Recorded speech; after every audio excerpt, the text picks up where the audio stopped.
Hello from Kingfisher, Oklahoma. Today we're going to look at 6 things from 1 Samuel 6 and 7. Well, we're 7 months down the road in our story of the Ark of the Covenant, and it has been captured 7 months ago. The Philistines have tumors, they have judgments happening, possibly a mouse infestation, and they're getting together finally with the priests and the wise men to try to figure out what to do with the ark. So number 2, they decide they're going to send it away. They're going to give God an offering. This is Yahweh, not their God. Remember, Dagon fell on his face before the Ark of the Covenant. But Yahweh, the God of Israel, they're going to send him some golden images of tumors and mice and hope that appeases God's wrath, and they're going to send the Ark of the Covenant back. They're going to send 5 of each of those things because there's 5 lords of the Philistines. So they hook up this cart with 2 cows, and they keep the cows' calves in the stall just to see, maybe we're crazy, maybe the cows will just come back. But if they go straight to Israel, then God will be appeased, and that's exactly what happens. So success, it's out of Philistia and on its way to Israel. And when it gets there, number 3, it comes to a town, and the people are thrilled to see the Ark of the Covenant. They take it in, and they break up the cart and make wood on an altar, and they sacrifice the cows, and they burn them on top of there as thankfulness for the ark. So that's great. Way to go, Israelites. You did something good. But then comes the part where they look into the ark, and 50,000 of them just get destroyed. They die because they've looked into the ark, and they're not supposed to. They're not even supposed to be touching the ark, really. And here they are looking in it. So 50,000 of them die, and so they think, this ark has got to go somewhere else. So they call the people of Kirjath Jearim, and they come and get the ark, and it's there for 20 years. And they take care of it there. And but still, things aren't right in Israel. Though they have the ark back, it's still a mess. And so they cry out to God, and Samuel has a message for them. It says, listen, you're in a mess because you're serving a different God than Yahweh. This is a lesson for us still today. If we're not serving God, we're in trouble. Our life is going to be a mess, okay? We're going to wade through God's judgments, our own consequences, all these things we're going to wade through when we don't serve God. So he says, put away your idols, because they're serving foreign gods, and they know better. They know better than to look in the ark. They know better than to serve foreign gods, yet they still do. And so they fast, they pray, they meet, they've put away their foreign gods, and they're praying that God will deliver them. And this is what you should do. You should fast and pray. You should get right before God if your life is a mess. Well, the Philistines think they're going to be sneaky here. And number 5, they get all geared up to go attack the Israelites while they're worshiping and fasting and praying. But God will have none of that. He steps in. He sends thunder down. He's just, showing his wrath against the Philistines, and they start running. Well, the Israelites get up and they start slaughtering the Philistines, and they're delivered from under the hand of the Philistines. And Samuel, it says, judges the Israelites.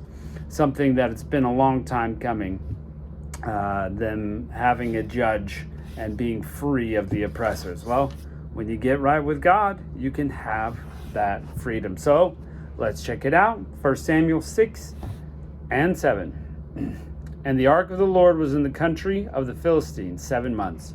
And the Philistines called for the priests and the diviners, saying, what shall we do to the ark of the Lord?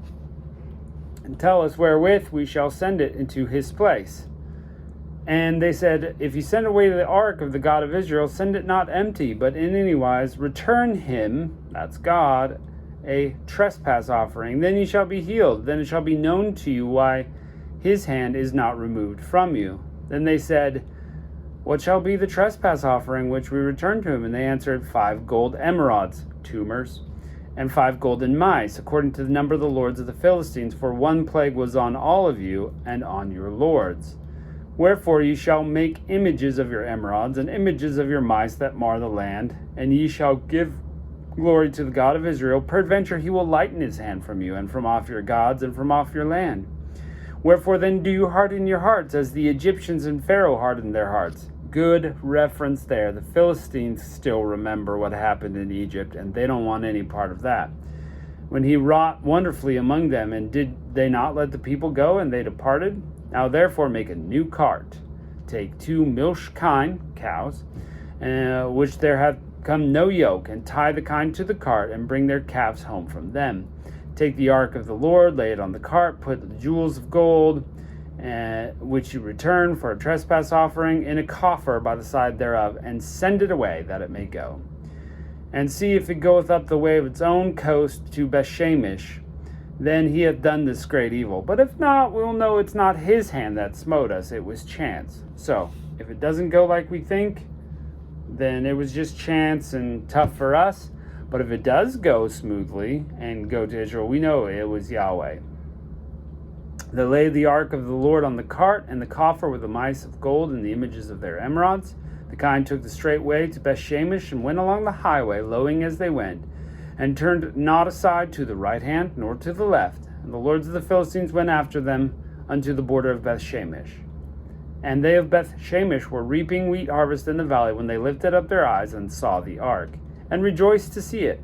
And the cart came into the field of Joshua the Bethshemite, and stood there where there was a great stone. And they clave the wood of the cart, and offered the kine burnt offering unto the Lord. And the Levites took down the ark of the Lord, and the coffer was with it, wherein the jewels of gold were, and put them on the great stone. And the men of Bethshemesh offered offerings to sacrifice the same day unto the Lord. When the 5 lords of the Philistines had seen it, they returned to Ekron the same day. These are the golden emerods which the Philistines returned for a trespass offering to the Lord. 1 for Ashdod, for Gaza 1, for Ashkelon 1, for Gath 1, and for Ekron 1. And the golden mice, according to the number of the cities the Philistines belonging to the 5 lords, both the fenced-off cities and the country villages, even to the stone of Abel, where they set down the ark of the Lord, which stone remaineth to this day in the field of Joshua the Bethshemite. And he smote the men of Bethshemah, because they looked unto the ark of the Lord. Even he smote the people 50,000, 70 men, and the people lamented, because the Lord had smitten the people of a great slaughter. So they looked in the ark, and 50,000, 70 people died because of that. Come on, man. And the people of Bethshemesh said, Who's able to stand before this holy Lord God? And whom shall he go up from us? And they sent messengers unto the inhabitants of Kirjath-jearim, saying, The Philistines have brought again the ark of the Lord. Come ye down and fetch it up to you. And the men of Kirjath-jearim came and fetched up the ark of the Lord, and brought it into the house of Abinadab on the hill, and sanctified Eleazar his son to keep the ark of the Lord. And it came to pass, while the ark abode in Kirjath-jearim, that the time was long, for it was 20 years, and all the house of Israel lamented after the Lord. And Samuel spake unto all the houses, saying, If you return to the Lord with all your hearts, then put away your strange gods from Ashtaroth from among you, and prepare your hearts unto the Lord, and serve him only, and he will deliver you out of the hands of the Philistines. And the children of Israel did put away Balaam and Ashtaroth, and serve the Lord only. The Lord said, Gather Israel to Mizpah, and I will pray unto the Lord. So Samuel's going to pray with them and see what God does. And they gathered to Mizpah, and drew water, and poured it out before the Lord, and fasted on that day, and said there, We have sinned against the Lord. And Samuel judged the children of Israel in Mizpah. And when the Philistines heard the children of Israel were gathered together to Mizpah, the lords of the Philistines went up against Israel. And the children of Israel heard it, and they were afraid of the Philistines. The children of Israel said to Samuel, Cease not to cry unto the Lord our God for us, for he could save us out of the hands of the Philistines. Samuel took a sucking lamb, and offered it as a burnt offering, holy unto the Lord. And Samuel cried unto the Lord for Israel, and the Lord heard him. And Samuel was offering up the burnt offering. The Philistines drew near to battle against the Lord. But the Lord thundered with a great thunder on that day upon the Philistines, and discomfited them, and they were smitten before Israel. And the men of Israel went out to Mizpah and pursued the Philistines and smote them until they came under Bethkar. And Samuel took a stone and set it between Mizpah and Shen, and called the name of it Ebenezer, saying, Hitherto hath the Lord helped us. That's what that name means, Ebenezer. Hitherto the Lord has helped us. So the Philistines were subdued, and they came no more into the coast of Israel. And the hand of the Lord was against the Philistines all the days of Samuel. And the cities which the Philistines had taken from Israel were restored to Israel, from Ekron even unto Gath, and the coast thereof did Israel deliver out of the hands of the Philistines. And there was peace between Israel and the Amorites. And Samuel judged Israel all the days of his life. And when he went from year to year in a circuit to Bethel, to Gilgal, Mizpah, and judged Israel in all those places.